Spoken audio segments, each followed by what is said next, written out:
परंतु काय व्हायला लागलंय, मागल ते द्यायचं. आज मराठवाड्यामध्ये 20,143 कुणबी प्रमाणपत्र व्हॅलिड केलेत आणि फक्त 4 कुणबी प्रमाणपत्र रद्द झाले त्यापैकी. मग आता राज्यामध्ये अनेक हातांनी खाडाखोड करून बोगस कुणबी प्रमाणपत्र काढलेत.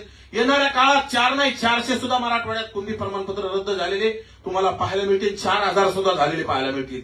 परंतु तुमचं जर बोगस असलं तर टिकन कसं, परंतु नाही आम्हाला पाहिजेच आणि राज्य सरकार जे देता येत नाही ते द्यायला आलं. आणि ज्या मूळ ओबीसीच्या हक्काधिकार असून ओबीसीच्या तोंडाला काळं पासण्याचं काम, तोंडाला पानं पुसण्याचं काम राज्य सरकार करतंय. त्यामुळे राज्याच्या मुख्यमंत्र्याला खरं तर आमचा प्रश्न आहे की तुम्हाला ओबीसी आमचा डीएनए फक्त मतं घेण्यापुरता होता का?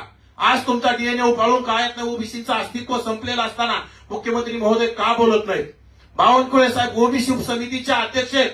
तुमच्यावर आम्ही बोलतोय आणि तुमच्यावर तो माकड बोलल्याच्या नंतर आम्ही जशाच तसं उत्तर देण्याचं काम करत असताना तुम्हीच म्हणताय आम्हाला थांबा. ते चालणार कसं? त्यामुळे आम्ही शेवटची लढाईसाठी आमच्या सगळ्या मंत्र्यांना भेटणार आहोत, आमदारांना भेटणार आहोत.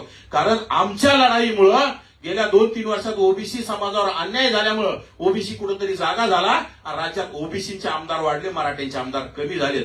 परंतु उलट झाले, ज्याचे आमदार कमी झालेत, ज्याच्यामुळे आमदार कमी झालेत त्याच्यापुढे सरकार लोटांगण घ्यायला लागले. आणि ज्यांच्यामुळे आमदार वाढलेत, ज्या समाजामुळे आमदार राज्यात वाढले, ज्या समाजामुळे राज सत्तेत आलेत आणि ज्या समाजामुळे मुख्यमंत्री होता आलं, दोन्हीला उपमुख्यमंत्री होता आलं, ज्या ओबीसीच्या मंत्र्यांना मंत्री होता आलं, ते ओबीसीचे कुठलेही प्रश्न मांडायला तयार नाहीत.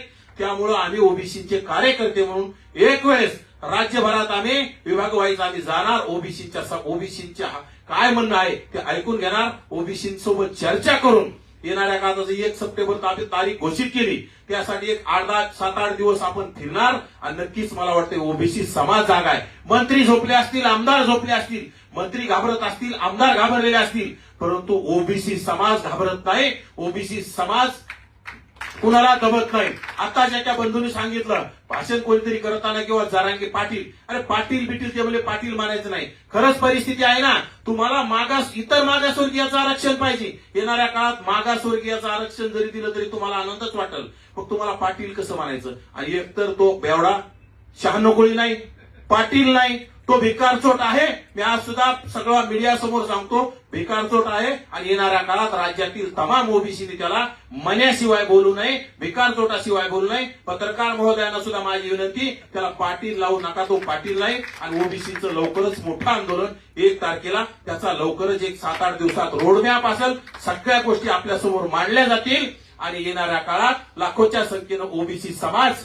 मंत्र्यांनी आम्हाला साथ देण्याची आम्ही त्यांना विनंती करू आणि मंत्र्यांच्या आमदारांना साथ देण्याची आम्ही त्यांना विनंती करू. ज्याप्रमाणे मराठा समाजाचे आमदार अंधारातून त्याला गाड्या आंदोलनाला पाठवण्याचं काम करतात, त्याच्या स्वागताला गाड्या पाठवण्याचं काम करतात.